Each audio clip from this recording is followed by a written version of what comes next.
Mga higala, kumusta na napunta niya itong tulumanon panglantaw sa kagabhion.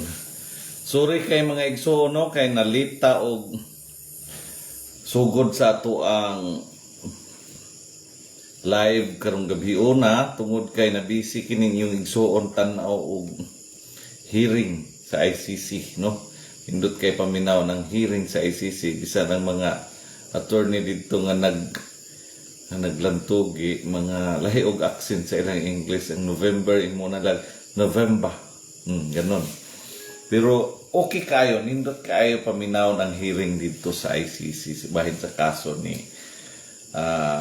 former President Rodrigo Roa Duterte. So nabisi unyang tiod-tiod mo padayon ko og tan-aw sa hearing kay murag nindot kaayo pero wala sa ko nag-live og mga topic bahin sa politika mga igsoon. Ato sang ipadayon tong ato ang topic kagabi about knowing God, no? Who is God? Is it Jehovah, Yahweh, or Jesus Christ? We discussed that last night. Ug karon mga igsoon atong ipadayon ang pag-discuss. And the title of our discussion this evening is Knowing God Beyond Words, the Test of True Faith and the Call to Live It. Pero sa dili pa nato sugdan ang ato ang panaghisgot mga igsoon, ato sang i-shout out ang ato ang mga likers. So atong i-shout out si Ginaline J. Martinez diha sa Sayog San Miguel Zamboanga del Sur. Si kauban pod ni Pastor Yung Munlion Makigangay Jr. atong pastor di Sayog Christian Fellowship ug si Willie the Hero. Daghang kayong salamat sa inyong pagtan-aw, pag-like, pag-heart ug kanunay pagsuporta ni atong tulumanon panglantaw sa kagabhion. This evening, let us continue our reflection because the question of who the true God is does not end with names, titles, or labels. It goes beyond, it goes deeper than language, deeper than tradition, deeper than debates. The real question is not only who is God, but do we truly know Him? And even more importantly, does our life prove that we know Him? Because the truth is this: many people today speak about God, but not everyone walks with God. Many declare faith, but not everyone lives faith. Many defend religion, but not everyone demonstrates righteousness. And that is the spiritual tension of our time. A generation loud in proclamation, but sometimes quiet in transformation. Daghan ang muingon nga mutuo sila sa Ginoo. Pero ang pangutana, makita ba ang Ginoo sa ilang kinabuhi?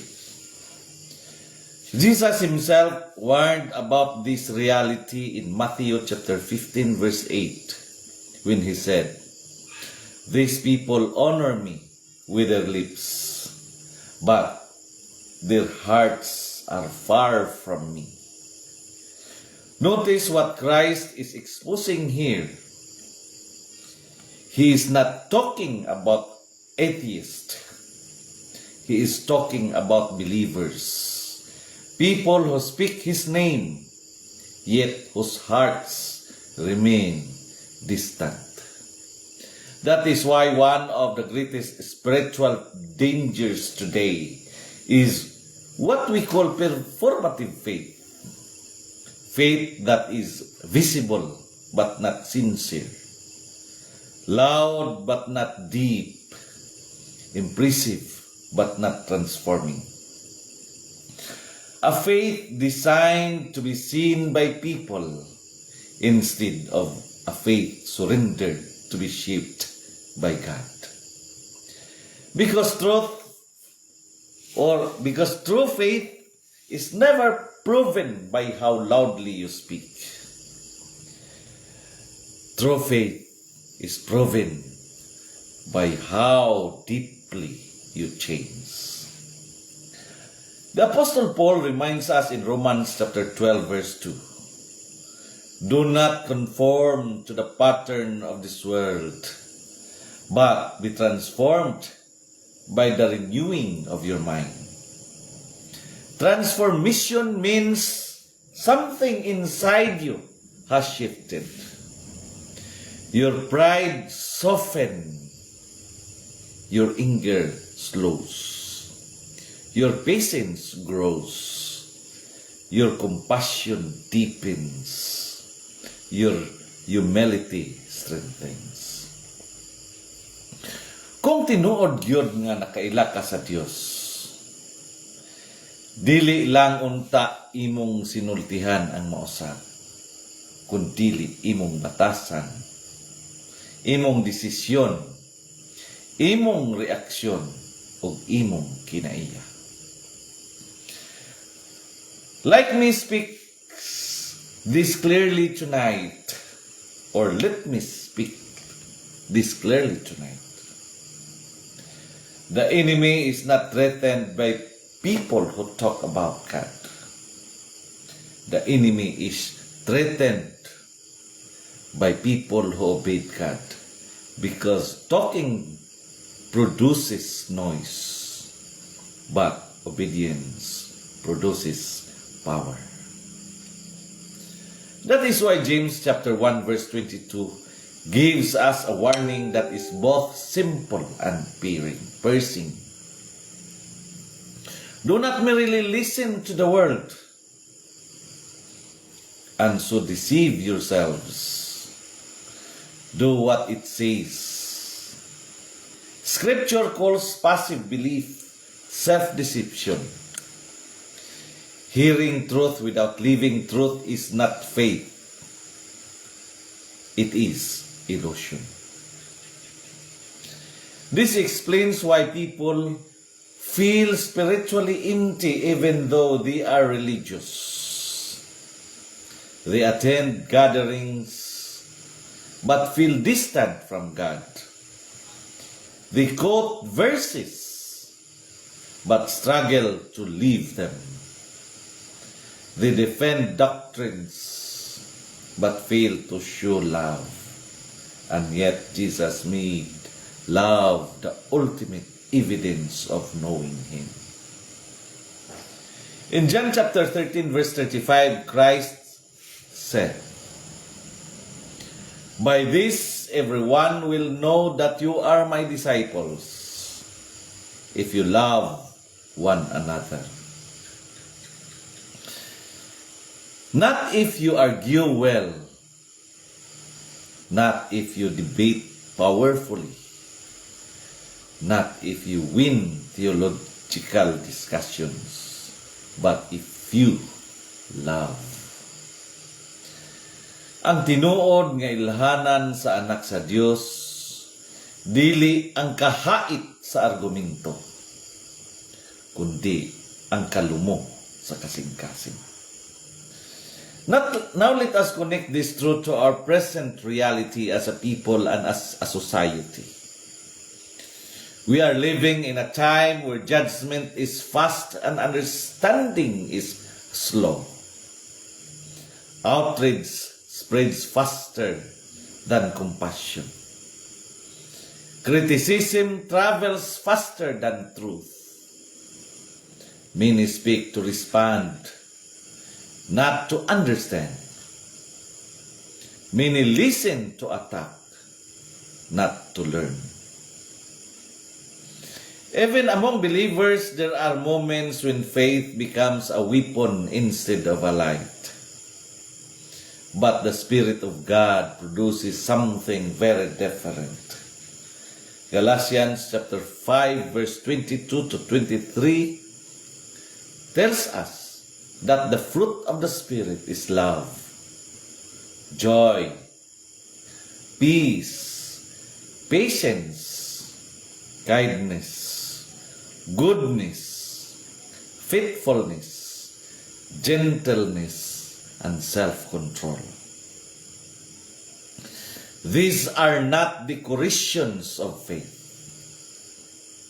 These are evidences of faith.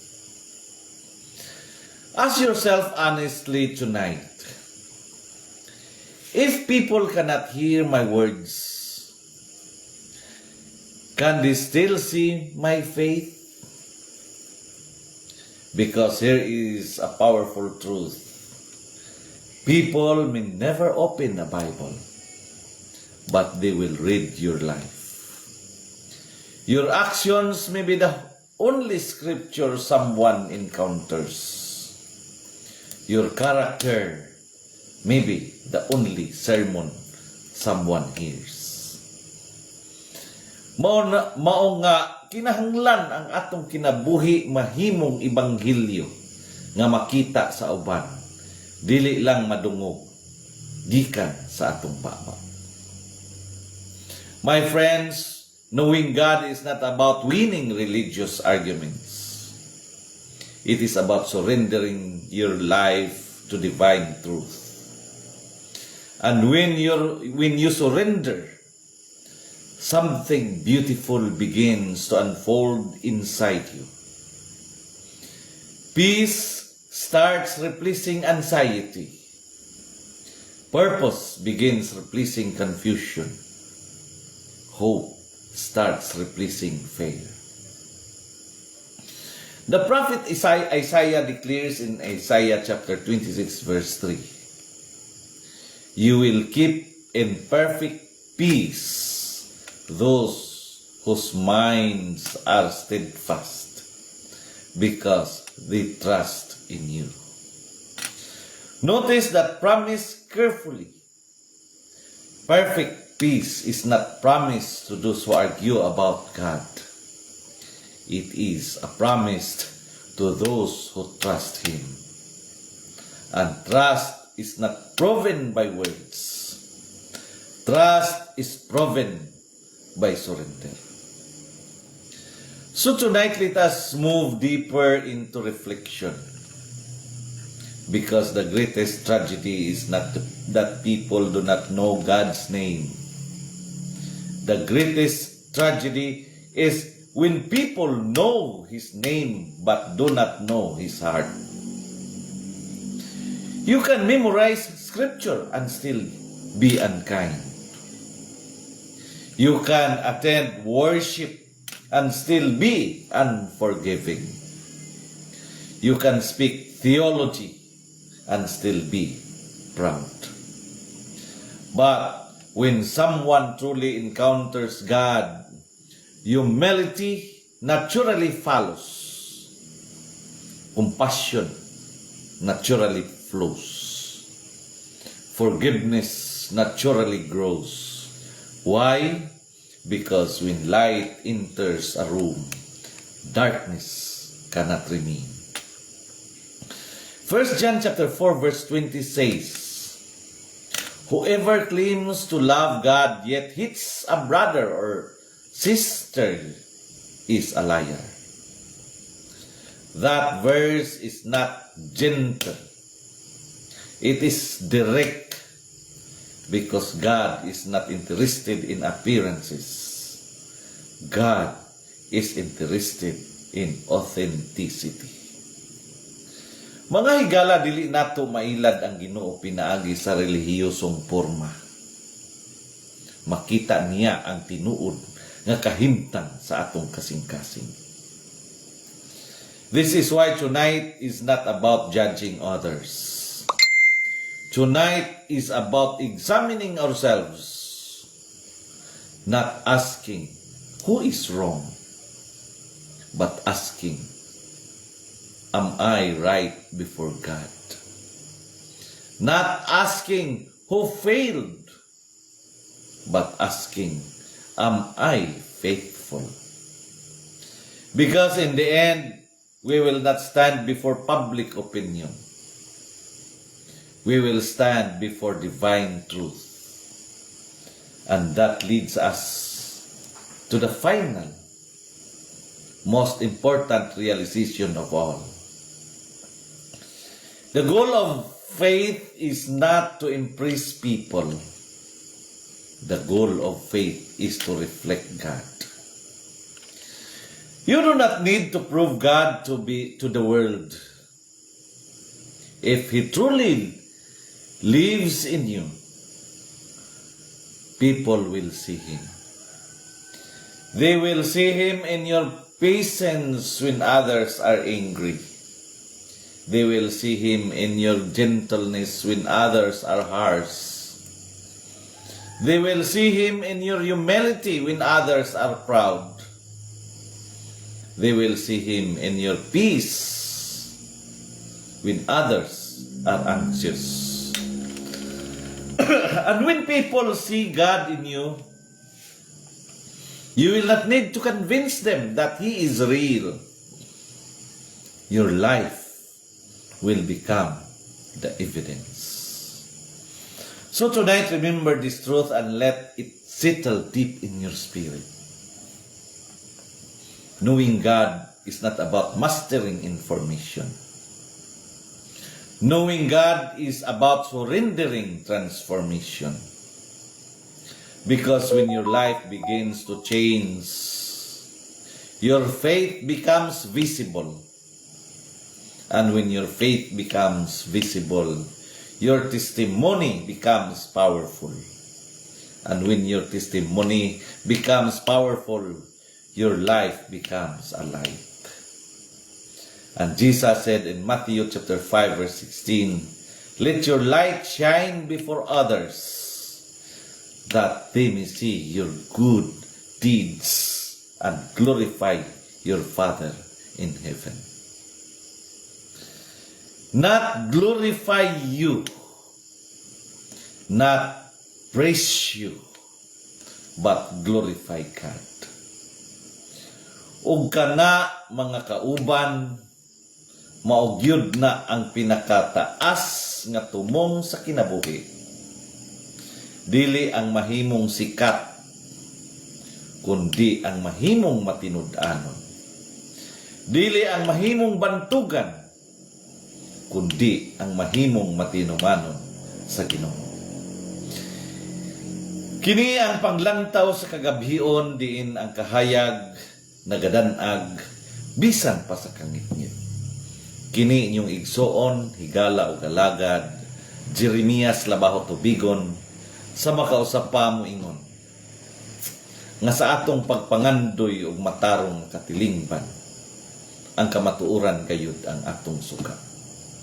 Og sa kangit-ngit sa kasaysayan, ang tinud-anay nga pamunuan, ang labing hayag nga paglaom.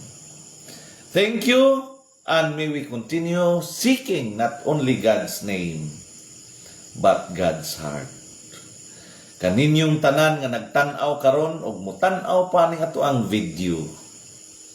Ang Dios magapanalangin og magapanalangin og magapanalangin kanatong tanan. Shout out Revelyn Apabli Lagata nga nagtanaw karon. Daghang salamat ug maayong gabi.